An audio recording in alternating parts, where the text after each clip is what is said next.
guys, my name is Neha and my channel is all about studies, health and online marketing. So I'll be giving you tips regarding these three topics. If you want me to make another videos regarding these three topics, you can comment me in the comment box so I can make it for you all. So जैसा आप जानते हैं कि मैं आपको हर चीज़ का update देती रहती हूँ, एजुकेशन से रिलेटेड, स्कूल्स कॉलेज के ओपनिंग से रिलेटेड, एडमिशन प्रोसीजर से रिलेटेड जितने भी नए नए अपडेट्स आते रहते हैं वो मैं आपको टाइम टू टाइम बताती रहती हूँ. बट मैं आप जैसे आपको याद होगा, मैंने जो लास्ट वीडियो पोस्ट किया था उसमें मैंने आपको हमारे जो शिक्षण मंत्री हैं उनका मैंने आपको इंटरव्यू लिया गया था, वो भी आपको उसका पूरा डिटेल वीडियो बताई थी, एकदम अच्छे से वो दिखाई थी वीडियो आपको. उसमें अगर आपने देखे रहोगे तो एसएससी और एचएससी यानी जो भी बोर्ड्स के 10th और 12th के एग्जाम्स हैं ये होंगे नहीं होंगे या होंगे भी तो कैसे होंगे, ये सारी चीज़ें वो वीडियो में हैं. बट फिर भी उसमें एकदम अच्छे से डिटेल में नहीं है क्योंकि बहुत सारे इंटरव्यूअर्स ने बहुत सारे क्वेश्चन पूछे थे और बहुत सारे अलग अलग आंसर्स भी थे, तो इसके लिए उसमें इतना डिटेल में नहीं है. और इसी की वजह से बहुत सारी क्वेरीज आ रही थी कि ये एग्जाम्स होंगे या होंगे तो ऑनलाइन या ऑफलाइन होंगे, कैसे होंगे. तो उसी से रिलेटेड आज का पूरा वीडियो है मेरा, जो मैंने आपके लिए स्पेशली बनाया है. ऑनलाइन और ऑफलाइन के जो भी बोर्ड्स एग्जाम से रिलेटेड है ये सारी क्वेरीज को क्लियर करने के लिए बनाया है. बोर्ड एग्जाम्स होंगे इतना कंफर्म है, बट वो कब हो गए तो उसका सिर्फ हम अंदाजा ही लगा सकते हैं. आप जानते हो कोविड-19 की वजह से बहुत सारी चीज़ें रुक गई थी और बहुत सारी चीज़ों का सिर्फ हम अंदाजा ही लगा सकते हैं. तो अंदाजे से कैसे, यानी अगर आप जैसे मतलब अगर अंदाजा भी लगाते हो तो कब तक चालू हो सकता है, बोर्ड एग्जाम्स कब होंगे, ऑनलाइन होंगे ऑफलाइन होंगे, सारी चीज़ें आज के वीडियो में आपको पूरी तरह से क्लियर हो जाएगी. तो चलिए let's get started. So as you can see here I am sharing my screen with you all. जैसा आप यहाँ पे देख सकते हो लिखा है is online exam for board possible, क्योंकि बहुत सारे क्वेरीज थे, बहुत सारे जितने भी क्वेश्चंस आए थे उसमें सबसे पहला क्वेश्चन यही था कि ऑनलाइन एग्जाम बोर्ड्स के लिए पॉसिबल है या नहीं. तो इससे ही रिलेटेड क्वेश्चंस जितने भी हैं, जैसे ऑनलाइन एग्जाम्स क्यों नहीं हो सकते, उसके क्राइटेरिया अगर होंगे भी तो उसके क्या क्राइटेरिया क्या होंगे, ये सारी चीज़ें आज के वीडियो में मैं आपको एकदम अच्छे से बताने वाली हूँ. तो चलिए यहाँ पे जैसे आप जानते हो कोविड-19 की वजह से बहुत सारे एग्जाम्स, जैसे हायर एग्जाम्स जो होते हैं डिग्री कॉलेजेस के फाइनल ईयर के जो एग्जाम्स होते हैं वो एग्जाम्स कंडक्ट किए गए हैं, ऑनलाइन ही कंडक्ट किए गए हैं, मतलब मोबाइल के थ्रू कंडक्ट किए गए हैं. और उसमें भी मतलब जैसे वो हायर एग्जाम्स यानी डिग्री कॉलेजेस के फाइनल ईयर के एग्जाम्स जो भी कंडक्ट किए थे, क्योंकि कोविड-19 की वजह से बहुत सारे लोगों का नुकसान हो रहा था, बहुत सारे स्टूडेंट्स का नुकसान हो रहा था एग्जाम ना होने की वजह से. तो उन पे अभी गवर्नमेंट पे एक प्रेशर आ गया था कि उनका एग्जाम लेना है, इसकी वजह से उनका ऑनलाइन एग्जाम हुआ था.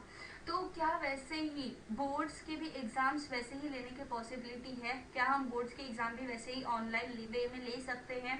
तो इसका भी मैं आपको जैसे जैसे आप वीडियो देखते जाओगे आपको पूरे अच्छे से समझता जाएगा कि मैं क्या बोल रही हूँ. तो जैसा आप यहाँ पे देख सकते हैं महाराष्ट्र के IT labs, in Maharashtra IT labs are very less in number.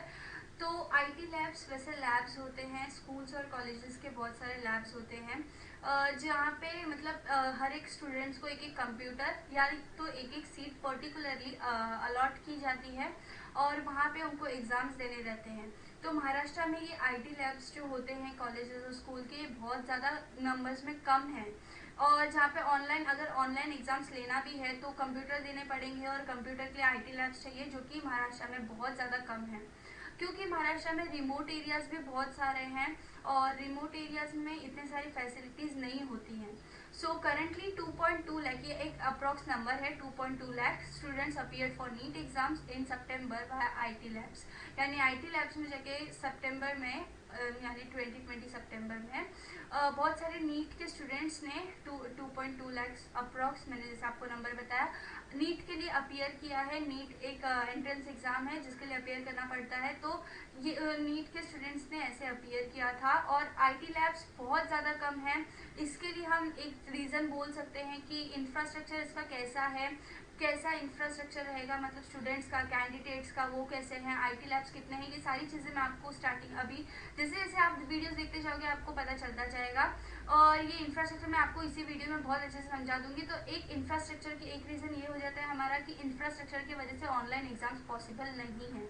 तो वो क्यों पॉसिबल नहीं है ये भी अभी हम देखते हैं. पहले हम, जैसे मैंने आपको फाइनल ईयर्स के स्टूडेंट्स के बारे में कुछ बताया था, जैसे फाइनल ईयर्स के स्टूडेंट्स का जितने भी ऑनलाइन एग्जाम्स ही कंडक्ट किए थे वाया मोबाइल के थ्रू और उनको आईटी लैब्स में बुलाया गया था. So approximately 7 lakh students appeared for final exams in October 2020 via mobile at home, जैसे मैंने आपको बोला था. तो 7 लाख स्टूडेंट्स, जो 7 लाख स्टूडेंट्स सिर्फ इतने ही फाइनल ईयर्स के स्टूडेंट्स थे, जो कि बोर्ड्स के एग्जाम्स के जितने भी स्टूडेंट्स होते हैं यानी एसएससी और एचएससी को मिला के, बोर्ड्स के एग्जाम साथ में ही होंगे, इसका कोई मतलब इसमें कोई डाउट नहीं है। तो बोर्ड्स के एग्जाम 10th और 12th को एसएससी और एचएससी को मिला के जो नंबर बनते हैं स्टूडेंट्स के, यानी वो अप्रोक्स 32 लाख के नंबर स्टूडेंट बनते हैं, जो कि ये 7 लाख के मुकाबले बहुत ज़्यादा है। और इसी के लिए उनका ऐसे आईटी लैब्स में बुला के या ऑनलाइन एग्जाम्स लेना बिल्कुल भी मतलब ये नहीं पॉसिबल नहीं है, क्योंकि बहुत ज़्यादा स्लॉट्स बनाने पड़ेंगे और बहुत ज़्यादा दिन चला जाएगा। अब वो स्लॉट्स भी अगर आप कैसे बनाते हो कैसे नहीं, वो सारी चीज़ें भी मैं आपको बताऊंगी जैसे जैसे आप आगे देखोगे। और ये जो 7 लाख स्टूडेंट्स अपीयर किए थे फाइनल ईयर के डिग्री के लिए, इनके एग्जाम्स में जितना अभी सपोज 3 घंटे का एग्जाम्स है तो उसमें उनको 1 या 2 आवर्स का बस कर दिया गया था, 3 आवर्स के पेपर्स को बहुत सारे टाइम पीरियड्स को शॉर्ट कर दिया गया था, जिनकी वजह से इनके एग्जाम्स बहुत फास्ट हो गए थे और इनके स्टूडेंट नंबर ऑफ स्टूडेंट्स भी बहुत ज़्यादा कम है। सो अब हम जैसे देखते हैं सबसे पहले एसएससी स्टूडेंट्स को। एसएससी स्टूडेंट्स यानी 10th के स्टूडेंट्स होते हैं और इनका भी जितना अप्रॉक्स नंबर जो 2020 मार्च में बोर्ड एग्जाम्स हुए थे वो हिसाब से मैंने ये नंबर दिखा दिया है, और ये अप्रॉक्स नंबर है स्टूडेंट्स का जितने स्टूडेंट्स ने अपीयर किया था बोर्ड एग्जाम्स के लिए 10th के। तो यहाँ पे रेगुलर स्टूडेंट्स जो 10th के लिए थे यानी एसएससी स्टूडेंट्स जो थे रेगुलर, तो वो 15 लाख के अप्रॉक्स थे, मतलब ये अप्रॉक्स नंबर है। 15 लाख 84 जितना आप अगर पकड़ सकते हो, 16 लाख भी पकड़ोगे तो भी चलेगा। रेगुलर स्टूडेंट्स सिर्फ 16 लाख थे और रिपीटर स्टूडेंट्स जो होते हैं वो इनके 1,81,000 थे, जिसको आप अप्रॉक्स 2 लाख पकड़ सकते हो। तो इतने सारे एसएससी के ही सिर्फ स्टूडेंट्स है। अभी अगर आप एचएससी की बात करो यानी 12 स्टूडेंट्स की बात करो, 12th स्टैंडर्ड के स्टूडेंट्स की जो बोर्ड एग्जाम के लिए अपीयर करते हैं, तो रेगुलर स्टूडेंट जो उनके थे वो 14,20,000 थे, जो कि 15 लाख आप अप्रॉक्स पकड़ सकते हो। और रिपीटर स्टूडेंट्स 86,000 थे, यानी आप जिसको 87,000 पकड़ सकते हो। तो अगर आप एचएससी और एसएससी के स्टूडेंट्स को मिलाते हो तो आपका नंबर बहुत ज़्यादा बढ़ जाएगा, यानी अप्रॉक्स 32 लाख के नियर स्टूडेंट्स आ जाते हैं। 32 lakh, there are approximately 32 lakh students for board exams and approximately आपको बता दूं there are only 5,500 IT labs in Maharashtra, whole Maharashtra. पूरे महाराष्ट्र में सिर्फ 5,500 आईटी लैब्स होते हैं, चाहे आप कितने भी स्कूल्स और कॉलेजेस पकड़ लो। तो इतनी कम रेंज, इतनी कम है, यानी आप देख सकते हो स्टूडेंट्स का जो भी रेंज है उससे तो काफ़ी ज़्यादा कम है ये आईटी सेंटर्स। तो आईटी सेंटर्स बहुत ज़्यादा कम है और उसका भी रीज़न यही है कि महाराष्ट्र सिर्फ शहरों से ही नहीं बना है, तो महाराष्ट्र बहुत सारे रिमोट एरियाज यानी गाँव से भी बना है, तो उन्हीं को जोड़ के महाराष्ट्र पूरा बना है। तो बहुत सारे रिमोट एरियाज में ये सारी फैसिलिटीज़ नहीं है, कंप्यूटर की, मोबाइल्स की, नेट्स की, वाईफाई की, ये सारे कनेक्शंस की फैसिलिटी नहीं है, जिसकी वजह से हमारे आईटी सेंटर्स के लेवल बहुत ज़्यादा कम है, जो कि ऑनलाइन एग्जाम्स में बहुत ज़्यादा प्रॉब्लम क्रिएट करेगा। इसके लिए बोर्ड्स के ऑनलाइन एग्जाम्स पॉसिबल नहीं है। बट आपको मैं और भी बहुत सारे रीजंस बताऊंगी जिसकी वजह से बोर्ड्स के ऑनलाइन एग्जाम पॉसिबल नहीं होंगे, और या फिर भी मैं आपको और डिटेल में बताऊंगी। यहाँ पे पहले हम आ जाते हैं आईटी सेंटर्स और कैंडिडेट्स का। अगर हम कुछ नॉर्मल सा मैथमेटिक्स, जितना मैथमेटिक्स करें तो हमें मतलब कौन से कितने स्लॉट्स में बांटना पड़ेगा और कितने दिन तक ये सारे एग्जाम्स चलाने पड़ेंगे, उसके बारे में हमें कुछ थोड़ी बहुत जानकारी मिल सकती है। सो अगर हम जितने भी आईटी लैब्स है यानी 5,500 को 15 से मल्टीप्लाई कर देंगे तो 82,500 पीपल्स यानी कैंडिडेट्स बन जाते हैं। 85,500 कैंडिडेट्स को अगर हम 3 स्लॉट में डिवाइड करें, एक अगर हम जैसे फाइनल ईयर का टर्म शॉर्ट कर दिया गया था, जो भी पीरियड था, टाइम पीरियड उसको शॉर्ट कर दिया गया था, वैसे ही हम इसका भी शॉर्ट कर सकते हैं। फॉर एग्जांपल जैसे हम 10 से 11 का स्लॉट रख सकते हैं, फिर 3 से 4 का, फिर शाम को भी रख सकते हैं। अगर स्लॉट्स 3 चेंज कर दिए गए स्लॉट में तो भी एक बार में सिर्फ 2,47,000 स्टूडेंट्स ही अप्लाई कर सकते हैं एग्जाम्स के लिए। ये बहुत ज़्यादा कम नंबर है। अगर हम एक बार में सिर्फ 2 लाख या 3 लाख अप्रोक्स पकड़ते, 3 लाख स्टूडेंट्स ही अप्लाई कर पा रहे हैं, तो ऐसे 32 लाख स्टूडेंट्स हैं जिनके लिए अगर हम 10 दिन तक कंटिन्यू एग्जाम्स रखें तो ही कुछ हो पाएगा। तो यहाँ पे जैसे it is very difficult to manage 32 lakh students up to 10 days for online exams. जाहिर सी बात है 10 डेज तक ऑनलाइन एग्जाम्स चलाना पड़ेगा कंटिन्यू, और उसके बावजूद मतलब बोर्ड एग्जाम्स में सिर्फ एक ही सब्जेक्ट थोड़ी ना होते हैं, बहुत सारे सब्जेक्ट होते हैं। अगर 10 ऐसे हर एक सब्जेक्ट के लिए दिन दिया जाए तो हिसाब से 1-2 महीना तो सिर्फ एग्जाम्स में चले जाएंगे, सिलेबस तो कवर हो ही नहीं पाएगा आगे का, और बहुत सारे रिजल्ट्स में भी प्रॉब्लम हो जाएंगे। इसके लिए ऑनलाइन एग्जाम्स बोर्ड्स के लिए पॉसिबल नहीं हो सकता। और भी अगर आपको रीजन चाहिए कि why online classes can not be conducted for board exams, यानी why online exams can not be conducted for board exams, तो उसके लिए मैं आपको स्टेप बाय स्टेप पूरा रीजंस भी बताती हूँ।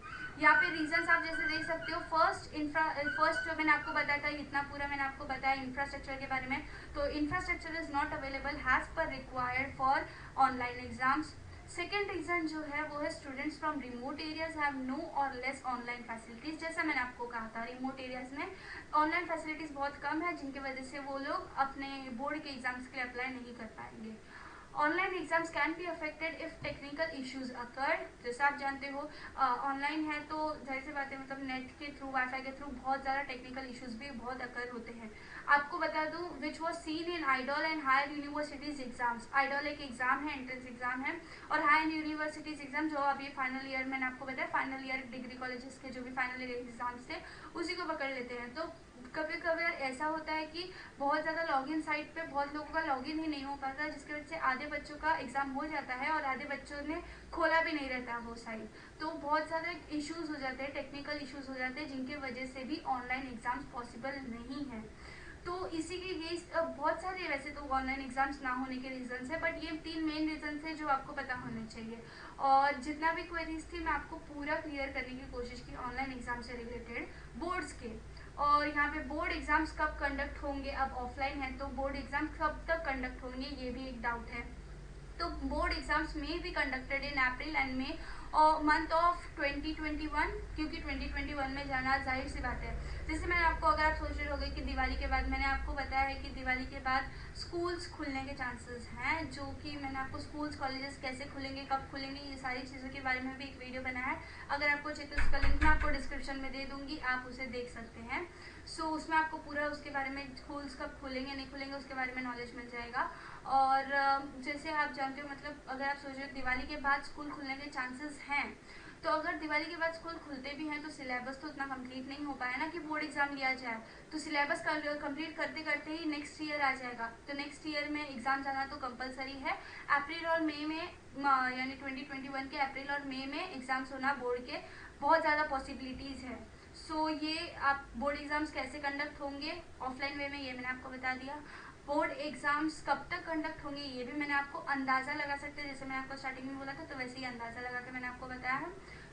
एट कंक्लूजन हम आते हैं, online exams are not possible for board exams, that's all, इतना ही कंक्लूजन है। और जितने भी आपके डाउट्स थे वो मैंने लाइन टू लाइन बहुत अच्छे से क्लियर करने की कोशिश की है। एंड आई होप कि जितने भी क्वेरीज है वो पूरी आपके बोर्ड एग्जाम से रिलेटेड क्लियर हो चुके रहेंगे। So I hope you liked my video, and if you liked it, please like, share and subscribe my channel so I can make more informative videos for you all. And आप subscribe जरूर करिएगा, because मैं जितने भी चीज़ें आपको update देती रहती हूँ वो सारी चीज़ें आपको टाइम टू टाइम मिलना बहुत ज़्यादा ज़रूरी है।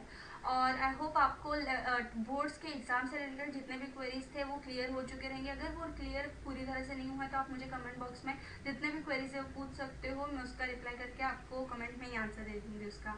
So thank you for watching, bye bye.